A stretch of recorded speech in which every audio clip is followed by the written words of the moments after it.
এটা দিয়ে আমার একটা ডাল কাটবো। এই ড্রাগনের ডাল কিভাবে কাটে সেটা আপনাদেরকে দেখাবো। বয়স তো হয়ে গেছে অনেক, বাবু এদিক থেকে নাও ভিডিওটা। এই যে ডালটা দেখ, বয়সকালে ভিডিও করতে পারবো কিনা সেই তো সন্দেহ থেকে যাচ্ছে। সেইটাকে একটু কোনো রকমের ধারণা দিয়ে একটা ভিডিও করি।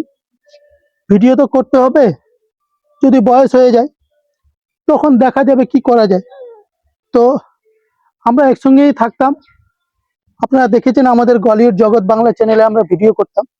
সেই আরিপি এসে আজকে একটা বললো, দাদা তোমার বাড়িতে তো ড্রাগন গাছ আছে, একটা ড্রাগন গাছের ডাল দিবা আমাকে।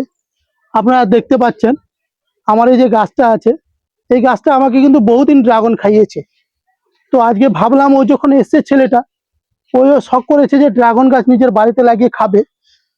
ও আরিফ ক্যামেরায় আসতে চাইছে না, তো দেখা যাক, ওকে বলবো যে আমার সঙ্গে যেন ও থাকে। আমার অনেক বয়স, তাই একটু দেখেন আপনারা, আমি লাঠি ছাড়া বাবু চলতে পারি না, বয়স হয়ে গেছে তো। আর আমার তো আগে থেকে কোমরটা হালা ছিল, আমি একটু সম্বল তবু এই যে দেখতে পাচ্ছেন, এটা দিয়ে আমার একটা ডাল কাটবো।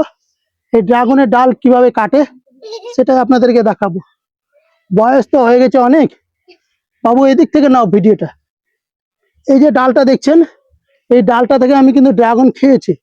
এবার এই ডালটাকে আমি এখান থেকে এই যে প্রুনিং করে দিলাম।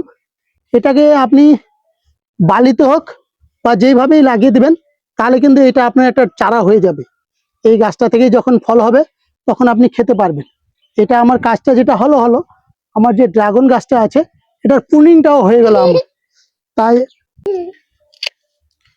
এই যে ডালটা দেখছেন, এই ডালটাও কিন্তু একইভাবেই চারা করা যাবে। আপনারা যদি এইরকম কোথাও ডাল পান কারো বাড়িতে, বাড়ি থেকে ডালটা এনে বালিতে আর মাটিতে বসিয়ে দিবেন, তাহলে কিন্তু আপনাদের চারাটা হয়ে যাবে। ঠিক আছে, ওকে একটা ডাল দিয়ে দেবো আরিফকে।